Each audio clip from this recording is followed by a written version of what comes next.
possamos, neste momento, nos envolver em paz e harmonia, pedindo o amparo do alto para o estudo de hoje.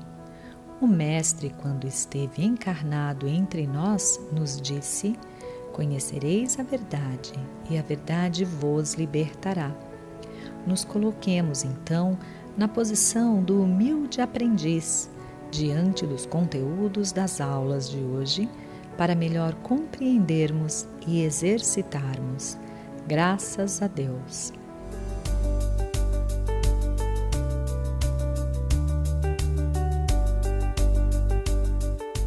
Olá, sejam bem-vindos para a nossa 17ª aula do curso O que é o Espiritismo, do Espiritismo à Distância da Federação Espírita de São Paulo. E o tema da nossa aula, parte A, é cremação, doação e transplante de órgãos. Um tema que é muito delicado para a maioria das pessoas. E nós vamos explicar como o Espiritismo aborda estes temas. Então, como nós já dissemos, esse tema, como tem muito a ver, claro, tem a ver com a morte, então as pessoas geralmente não gostam muito de abordar. Mas, apesar de ser relacionado com a morte, porque é a cremação, a doação de órgãos, os transplantes, quando nós falamos nessa doação, aí o que nós podemos pensar, o que nós vamos pensar naturalmente na vida, né? Que nós estamos restituindo a vida, o bem-estar a outra pessoa. E justamente falando dessa questão da morte, que é um tema ainda difícil para muitas das pessoas, nós trouxemos o que Kardec coloca lá no livro Céu e Inferno, quando ele aborda o temor da morte. Então Kardec diz: nos costumes terrenos, tudo concorre para lamentar a vida material e ter medo da passagem da terra para o céu. A morte está cheia de cerimônias macabras, que provocam mais medo do que esperança, e realmente é assim. Nós vamos pegar lá desde o início da humanidade, sempre a humanidade teve como temor a morte e também como muita preocupação. Nos antigos gregos, lá na Grécia, na mitologia grega, eles acreditavam no Hades, que é a passagem da vida para a morte. E quem era o barqueiro que levava nessa travessia? O Caronte. E já era uma figura que dava medo, porque o que eles acreditavam que deveria se colocar uma moeda na língua do morto para dar ao Caronte para fazer essa travessia até o Hades. Mas aí nós vamos perceber que a morte, na verdade, quando nós desvinculamos dessa ideia, quando nós conseguimos ultrapassar essa ideia de temor, na verdade, a morte é uma grande libertação. Nós nos libertamos da matéria e retornamos à nossa vida verdadeira, a vida espiritual. E como nós falamos, essa antiga preocupação, já lá na época dos Neandertais, já ocorreram os primeiros sepultamentos, denotando que eles acreditavam em algo além da vida. Então, se encontrou restícios de sepultamentos que já ocorriam entre 130 mil a 30 mil anos atrás. Agora, a questão da cremação, ela também já é antiga. Não é tão antiga quanto na época, né, dos Neandertais. Mas nós vamos encontrar esse hábito entre os antigos romanos e entre também os antigos gregos. E eles achavam que a cremação era dar um fim nobre aos restos mortais. Só que também nós vamos encontrar restos de cremação lá na Austrália também, entre aqueles selvagens. E nos países da Ásia ainda é um costume muito comum, né? Só que ainda ela é proibida a cremação para algumas religiões, como o islamismo, o candomblé e o judaísmo. E para a Igreja Católica era tabu até os anos 1960. Só que nós vamos perceber que ao longo da nossa evolução, ao longo daquilo que nós vamos compreendendo melhor o que é a vida, lidando melhor com esse tema da morte, nós percebemos que a cremação, mesmo no nosso mundo ocidental, ela está se tornando cada vez mais comum, principalmente por essa opção que nós temos de espargir as cinzas onde geralmente se escolhe antes da morte física, porque a pessoa que quer ser cremada, em geral, ela já sinaliza isso para os seus familiares antes de morrer, antes de desencarnar. E quando acontece, geralmente os familiares já sabem onde espargir essas cinzas. E os benefícios da cremação? Não afeta o meio ambiente, porque não atinge o lençol freático, não contamina o lençol freático. É uma prática comum, como nós já falamos, né, lá no Oriente, no Japão, também na Inglaterra, na Europa e em Hong Kong. No Japão, 99,9% das pessoas são cremadas. Nos Estados Unidos, 37%. E no Brasil ainda é um pequeno número, apenas 1,5%. Só que aí nós vamos analisar, na hora de nós fazermos essa opção, a cremação ela é muito mais barata do que o sepultamento, do que a inumação. Além do que, né, também as cinzas, por essa questão mais ecológica, hoje já podem virar uma árvore, já há recipientes em que se colocam as cinzas, se colocam sementes de uma planta, e aí com o tempo aquilo vai, né, se misturando e pode se tornar uma árvore. Nós lembramos, falando de cremação, lá do que está no Antigo Testamento, na Gênesis, quando nos diz: pois tu és pó, e ao pó retornarás. E assim somos todos nós. Como que é o processo de cremação? Há pessoas que têm medo, que falam assim, mas como é que pode? Será que não cremam tudo junto? Como é que a gente vai saber que é de um, que é de outro? Muitas vezes se fica nessa dúvida. Mas nós já esclarecemos que acontece apenas uma cremação por vez. O caixão, logo que ele chega ao local, ele permanece em câmara fria por no mínimo 24 horas, mas ele pode permanecer mais tempo, conforme o pedido da família, por exemplo. E aí, quando ele vai para o forno crematório, ele é submetido a 1.200 graus centígrados. Então, quer dizer, o corpo ele é desintegrado, mas apenas fica óxidos de cálcio dos ossos, que aí eles são triturados numa espécie de centrífuga, que se chama moinho, e aí eles são ali, por 25 minutos eles ficam ali, né, nesse moinho, e sai, né, todo aquele pó que é entregue à família posteriormente.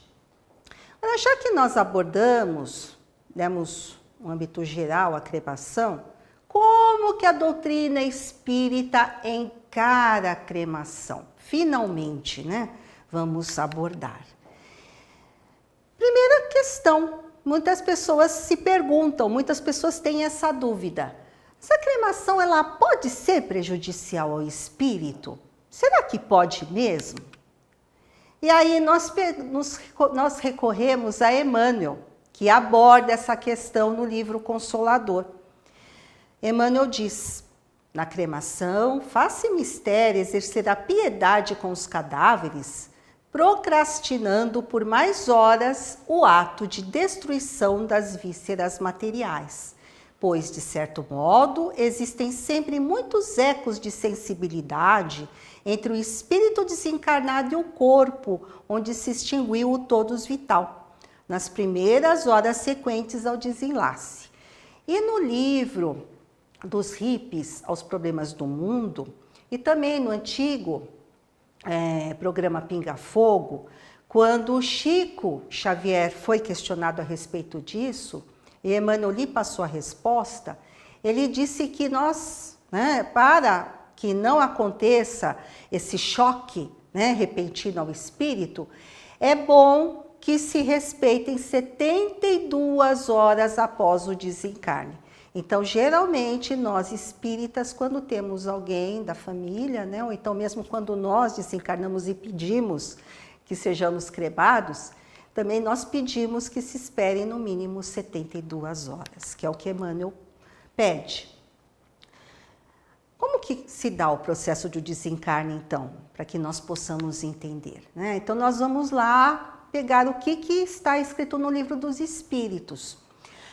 Os Espíritos esclarecem a Kardec que a alma ela vai se libertando gradualmente, que não é como um pássaro que de repente é solto da gaiola e vai em busca do ar, do céu. Não, é um processo que é lento, gradual e vai variar de indivíduo para indivíduo, porque quanto maior o apego à vida material, quanto maior esse apego que nós temos a essas coisas que nós vamos deixar aqui, a assuntos pendentes, a heranças muitas vezes que nós ficamos pensando, ou também quando nós somos muito apegados ao nosso corpo físico, esse desprendimento ele vai se dar de uma maneira muito mais lenta e de uma maneira muito mais dificultosa.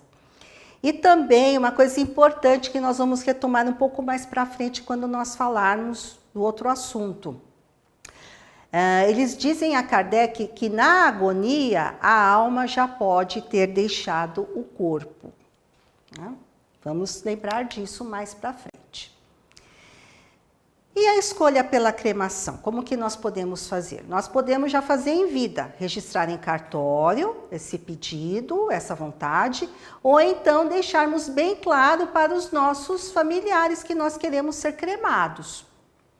Mas só que, para que nós possamos ter esse desprendimento rápido, para que nós possamos fazer essa opção, muitas vezes é necessário que nós já estejamos desprendidos da vida material já em vida. Então, o que é mais importante?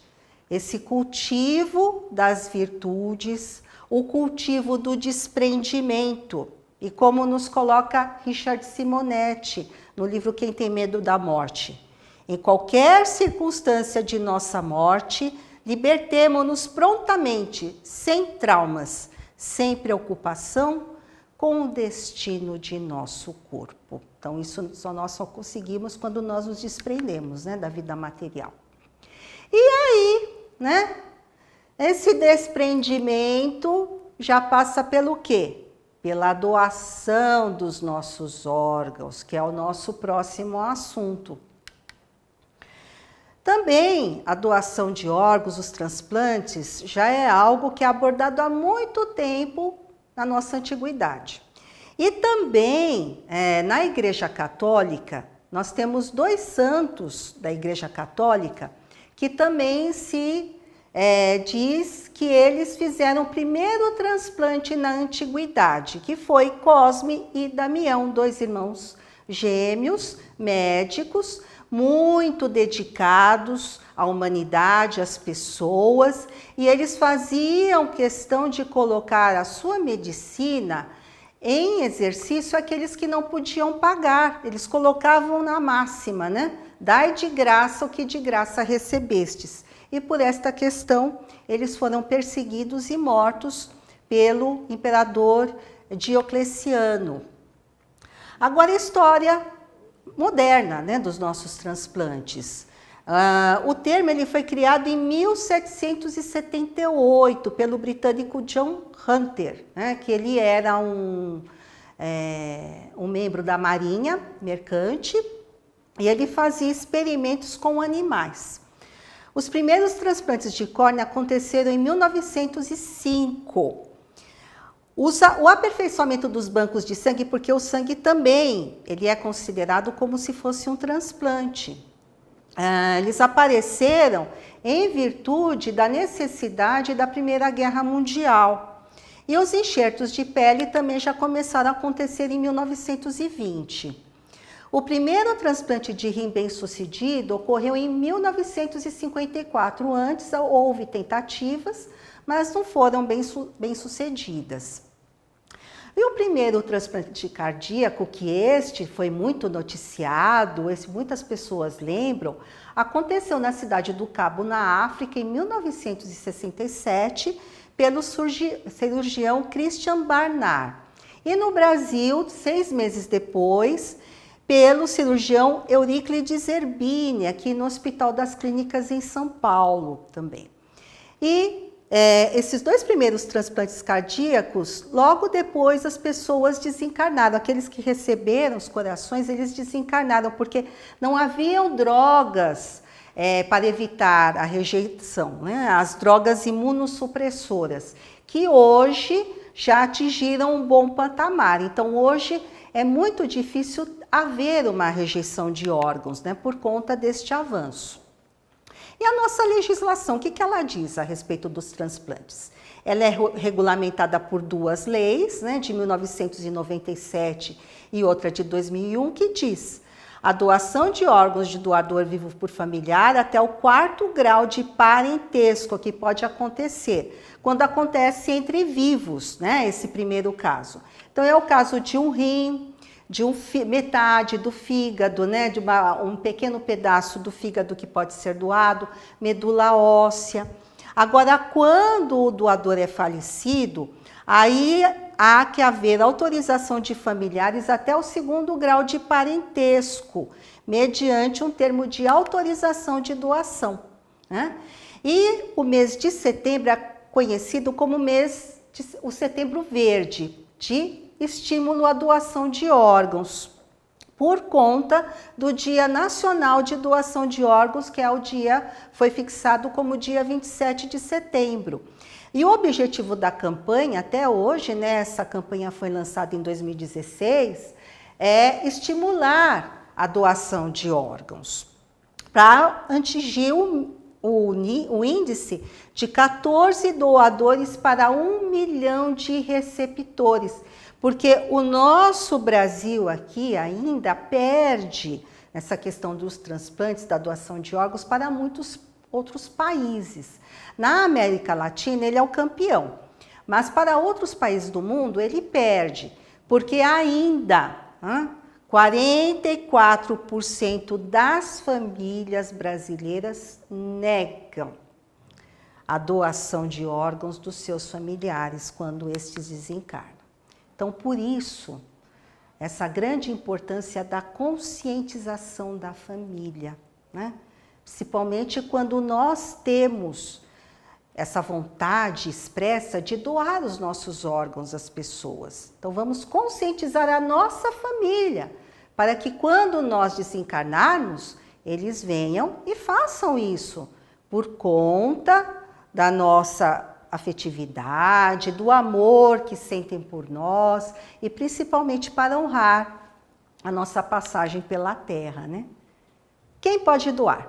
Qualquer um, né? Mas precisa se ter boa saúde, claro, e também há alguns limites de idade para os órgãos, para cada órgão há um limite de idade. O único órgão que não há um limite são as córneas, que até em caso de uma morte natural em casa, também pode ser feito, claro, respeitando a condição de saúde daquela pessoa que desencarnou.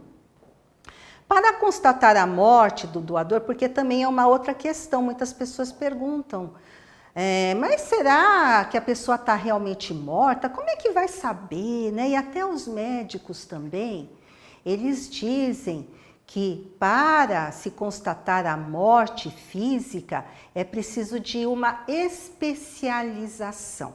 Não é qualquer médico que pode constatar a morte física de uma pessoa. Então é preciso se fazer 2 exames clínicos para a confirmação dessa morte de médicos especializados e ainda uma confirmação, um exame de confirmação da morte encefálica, que é quando o cérebro ele para de funcionar e é a definição legal de morte. Hoje, qual que é a definição de morte para a ciência? A morte cerebral, quando não há mais nenhuma possibilidade desse cérebro retornar à sua atividade e dar atividade aos órgãos do corpo físico. Mas mesmo assim, muitas vezes a pessoa pode entrar, já estar em morte cerebral e o coração ainda bater. Por isso que muitas famílias, principalmente em caso de mortes violentas, elas acabam negando essa doação, né? Porque elas ainda acham que o ser, o ente querido ainda vai retornar, pode retornar à vida. Então, retomando mais uma vez o conceito de morte pela doutrina espírita. Para a doutrina espírita, a causa da morte dos seres orgânicos é a exaustão dos órgãos. E Kardec esclarece que a morte é apenas a destruição do corpo. Na morte natural, que se verifica pelo esgotamento da vitalidade orgânica, em consequência da idade, o homem deixa a vida sem o perceber. É uma lâmpada que se apaga por falta de energia. E ele diz, ainda aliás, os espíritos dizem a Kardec, a separação definitiva entre a alma e o corpo pode dar-se antes do esgotamento dos sinais vitais. Então aqui está no Livro dos Espíritos, naquela mesma questão que nós já abordamos anteriormente, quando nós falamos que na agonia a alma já pode ter deixado o corpo. Então eles complementam, né? Que mesmo quando os órgãos vitais ainda estão em funcionamento, né? Aqui nessa outra parte, ainda, né? A alma já pode ter deixado o corpo. Então eles dizem, o homem não tem mais consciência de si mesmo e não obstante ainda lhe resta um sopro de vida. O corpo é uma máquina que o coração põe em movimento. Ele se mantém enquanto o coração lhe fizer circular o sangue pelas veias. E para isso não necessita da alma. É o caso de uma morte cerebral. Desencarnar é um processo doloroso? Depende de como nós passamos a nossa vida, né? Kardec esclarece, atividade intelectual e moral e elevação de pensamentos opera um começo de desprendimento, mesmo durante a vida corpórea, e quando a morte chega é quase instantânea. E eles também, os espíritos afirmam, quanto maior identificação com a matéria, maior a dificuldade de desprendimento. Reforçamos o conceito. O espírito pode sofrer com essa doação quando ele era contrário à ideia? E aí nós recorremos mais uma vez a Emmanuel, no livro Pinga Fogo. A doação de órgãos deve ser regida pela consciência individual. Se o desencarnado é muito apegado ao corpo material, poderá sentir-se um tanto perturbado, mas sem gravidade. Tendo notícia do real papel do próprio corpo na trajetória sensacional do espírito, entenderá. Uma vez inútil ao seu trabalho, algo dele serve ao outro, cuja máquina perdeu só um parafuso. Como o carro fundido ou acidentado cede peças, são a um a menos lesado. E ainda nós devemos considerar, né? Ainda abordando essa questão de como a doutrina espírita explica esse desencarne. E quando nós desencarnamos, nós entramos no estado que se diz perturbação espírita. É uma espécie de entorpecimento dos sentidos. Então, geralmente, quando nós desencarnamos, nós não percebemos o que está acontecendo com o nosso órgão físico que foi doado, que foi tirado, como o corpo está sendo tratado, porque nós estamos nesse torpor, é como se nós estivéssemos dormindo para despertarmos para uma nova vida. E o Richard Simonetti ainda coloca também no livro Quem Tem Medo da Morte: não há reflexos traumatizantes ou inibidores no corpo espiritual em contrapartida à mutilação do corpo físico, aquilo que nós estávamos falando, né? Se retirou um órgão, geralmente não se sente. A vida que levamos é que determinará a integridade do perispírito após a morte física. O perispírito, nosso corpo material, que permanece com o espírito, não é destruído com a morte física, e ele será íntegro quanto mais nós desenvolvermos as nossas virtudes e quanto mais nós nos desapegarmos das pequenas coisas que tanto nos trazem problemas. E aqui também, ainda, Richard Simonetti, ele conta o caso de um jovem que ele havia se suicidado e a família doou as suas córneas.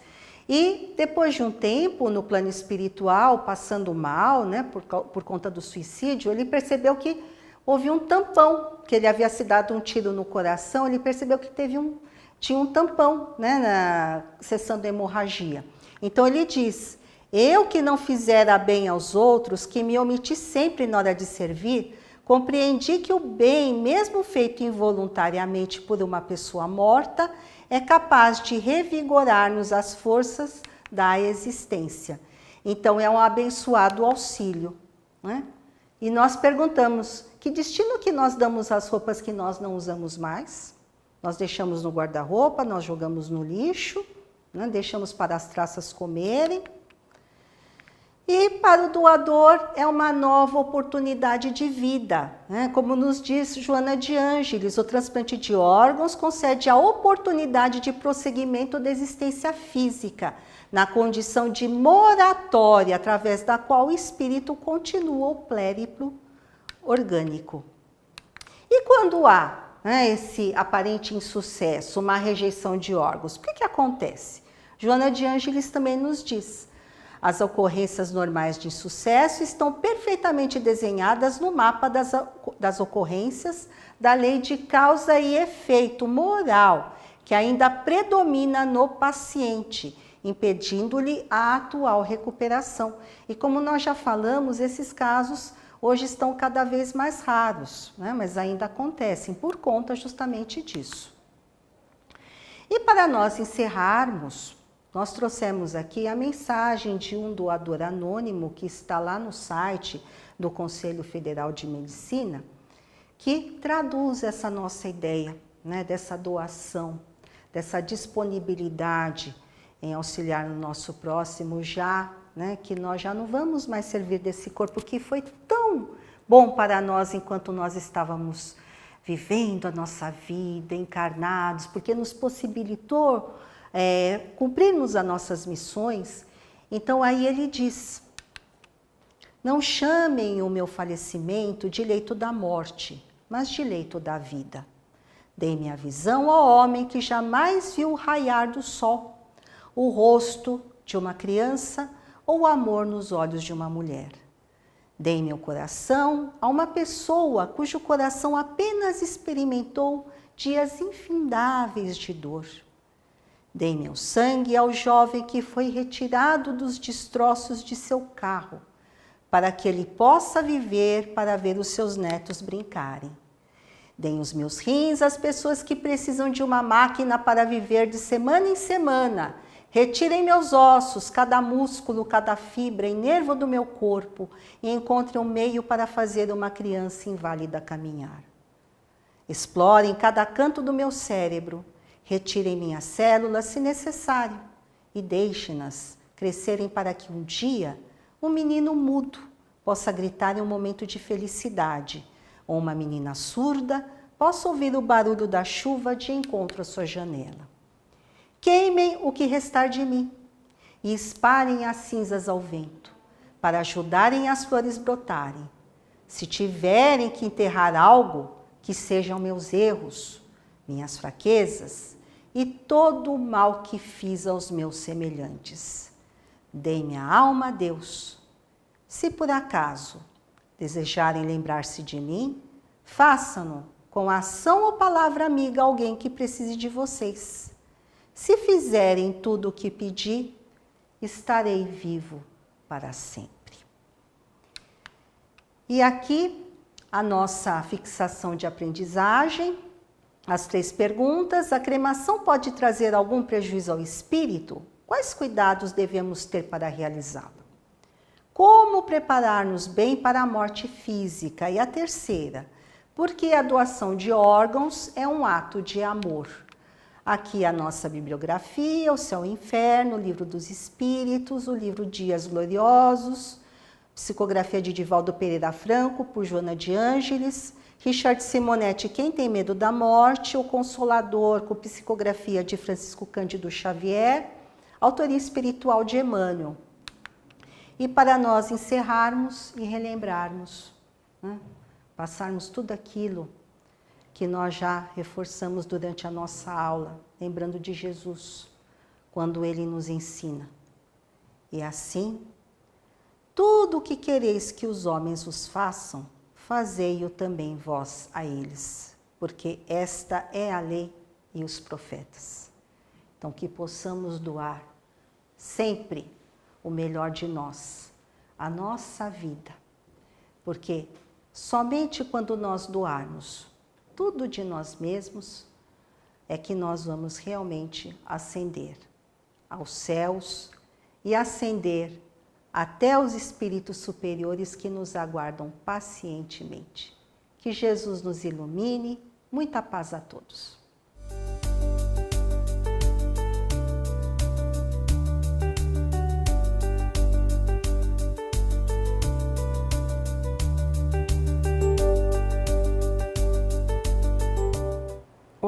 Seja bem-vindo, seja bem-vinda a mais uma aula do curso que é o Espiritismo. Nossa aula tratará do assunto A Lei de Amor. Aula 17, parte B. Mas na parte A, você já assistiu? Lá nós tratamos sobre cremação, transplantes e doação de órgãos. Muito importante, porque é a lei de amor manifestando nas nossas ações. Vamos aos objetivos da nossa aula? Primeiramente, compreender o que é o verdadeiro amor. Mostrar por que o amor é sublimação dos sentimentos. Também esclarecer como podemos sentir o amor verdadeiro da mensagem de Lázaro, que está no Evangelho segundo o Espiritismo, capítulo 11, item 8. Também que agir na caridade é o amor em ação. Seguindo ou relembrando a nossa 4ª aula, parte B, o maior mandamento, numa situação onde Jesus está com os seus discípulos, os fariseus chegam até ele perguntando: Mestre, qual é o maior mandamento? Jesus não pensou 2 vezes, porque ele agia na lei de amor, porque a sua presença aqui no mundo foi simplesmente só amor. E ele responde: amarás ao Senhor teu Deus de todo o teu coração, de toda a tua alma e de todo o teu entendimento. Este é o primeiro e o maior mandamento. Depois ele vai dizer: e o segundo é semelhante ao primeiro, onde amarás o teu próximo como a ti mesmo. Estes 2 mandamentos contêm toda a lei e os profetas. Este ensinamento está em Mateus, capítulo 22, versículos 34 a 40. E o que é que Jesus está nos mostrando? A existência de uma lei que nós precisamos aprender a vivenciá-la em nossas vidas, nas pequenas ações e nas grandiosas ações. Mas nós precisamos colocar isso como uma necessidade de evoluir os nossos sentimentos, começando a perceber onde eu posso, como eu posso agir dentro da lei. Nós não fazemos isso com as leis humanas? Nós temos as leis que ordenam todo o nosso comportamento, toda a nossa atividade humana. E o que Jesus está nos dizendo aqui, que primeiramente nós temos uma lei, que é a lei divina, que ela é imutável, que ela é perfeita, que ela precisa ser construída gradativamente na nossa alma para compreendê-la.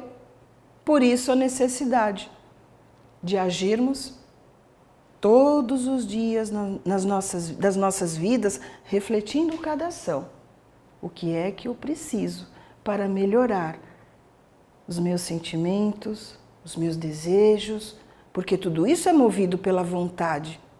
E é isso que Jesus está falando. O que é que nós estamos fazendo aqui, neste mundo? Para que estamos encarnados neste mundo? Para viver a lei de amor entre as criaturas. Lázaro, neste mesmo capítulo 11º do Evangelho segundo o Espiritismo, ele vai nos dizer que o amor resume toda a doutrina de Jesus. Porque é o sentimento por excelência. E os sentimentos são os instintos elevados à altura do progresso realizado. Simples assim. Jesus é o Espírito mais perfeito que esteve aqui entre nós. E está conosco desde o momento da criação planetária. No Livro dos Espíritos, questão 625, Kardec pergunta aos espíritos qual o modelo e guia para que nós tivéssemos uma ideia de perfeição. E os espíritos nos respondem: vede Jesus. Por quê? Porque Jesus foi o amor por excelência. Ele foi rigoroso com os poderosos, mas um rigor com amor, trazendo a compreensão para essas criaturas da nossa responsabilidade aqui no mundo quando nós temos o poder nas mãos.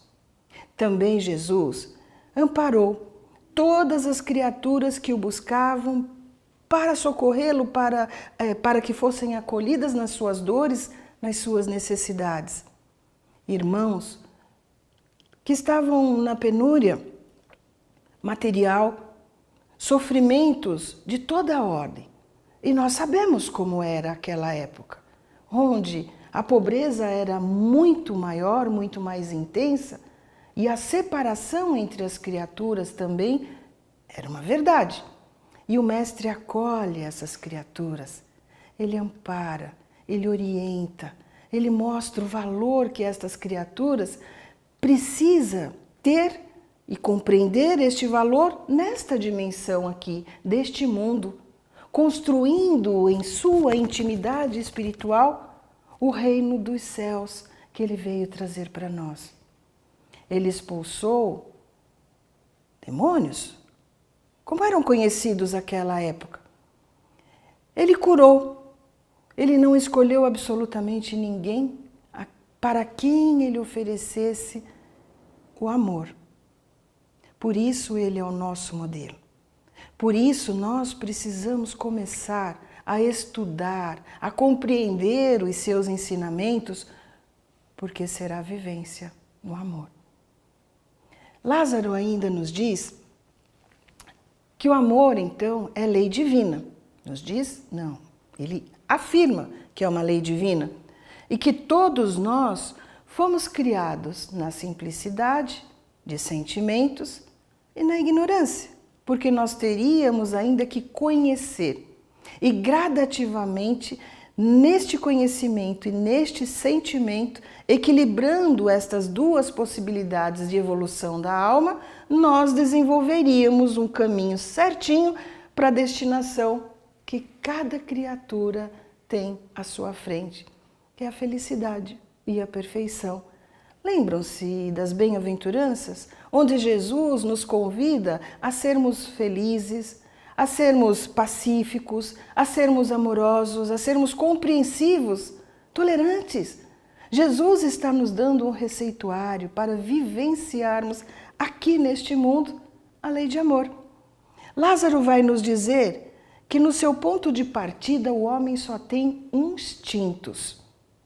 Que depois, quando nós avançamos, melhoramos um pouquinho, modificamos com esta vivência no mundo, nós temos as sensações.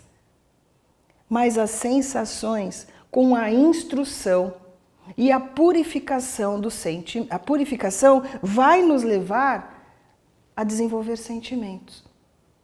Depois ele vai nos dizer ainda que o amor é o requinte deste sentimento. Vamos compreender no gráfico seguinte o que Lázaro está nos propondo? Ele está dizendo que no princípio nós somos movidos pelos instintos. Lá no começo, ainda bem primitivos, quando acabamos de sair de um reino e adentramos o reino nominal. Nós ainda guardamos os nossos comportamentos e a nossa atitude em relação ao reino anterior. Aqui, nós vamos agir no mundo dentro da lei de conservação. A nossa preocupação será defesa, alimentação, agir no instinto, onde nós não agiremos pensando, um pensamento mais elaborado, de uma forma racional. Nós vamos utilizar aqui o mesmo comportamento bem próximo ainda do reino anterior, o reino animal. E ele vai dizer para nós que estas atitudes são irrefletidas, elas não são premeditadas, porque ainda nós não temos o conhecimento. O conhecimento ainda será elaborado na vivência neste mundo com outras criaturas. Porque é isso que foi acontecendo ao longo do tempo. Ao longo do tempo, nós adquirimos as sensações. E o que é adquirir estas sensações? Nós começamos a perceber a presença do outro, mas a nossa relação ainda é voltada somente para nós. Algo material. É meu, eu posso, eu consigo, eu vou. Nós estamos agindo ainda no campo dos nossos interesses individuais. Mas o que vai acontecer neste momento aqui? Neste momento, nós estamos começando a usar a nossa inteligência. Nós estamos começando a vivenciar nas nossas ações os rudimentos dessa inteligência. E nós também faremos escolhas. E quando nós começamos a fazer escolhas, nós começamos a olhar os outros e perceber a sua dor, a sua necessidade, o seu sofrimento, as suas angústias. Este momento é o momento em que a humanidade está começando a desenvolver a razão, utilizar a razão nas suas ações. E o que vai acontecer quando nós somos instruídos e quando nós estamos depurando as nossas ações? Nós desenvolvemos sentimentos. Sentimento ainda que pode ser voltado para o mal, pode estar alinhado com o bem, ainda não existe o equilíbrio. Ora nós estamos caminhando de um lado, ora nós decidimos pelo outro. E é aí que Lázaro fala, quando houver o equilíbrio nos nossos sentimentos, nós agiremos somente no bem, nós agiremos no amor. E aí ele vai nos dizer que dos sentimentos, quando ele se tornar requintado, ele vai ser o amor agindo efetivamente na nossa alma e nas nossas relações. Porque teremos evoluído, os sentimentos serão iluminados diretamente pelo Criador. Nós não faremos mais absolutamente distinção de nada. Nós vivenciaremos a lei de amor. Por isso Lázaro fala para nós que lá no comecinho nós tínhamos atitudes ainda dentro do primitivismo que estávamos no princípio de tudo, nós agíamos no instinto, que mais adiante nós adquirimos nas sensações, desenvolvemos o sentimento. E sentimento e razão nos faz caminhar para a elaboração de um sentimento mais elevado, mais requintado, iluminado. E aí nós chegaremos verdadeiramente na lei de amor. Lázaro também vai nos dizer que este é o ponto delicado, né? Que o ponto delicado do sentimento é o amor. Por quê? Porque normalmente nós interpretamos o amor no sentido vulgar do termo.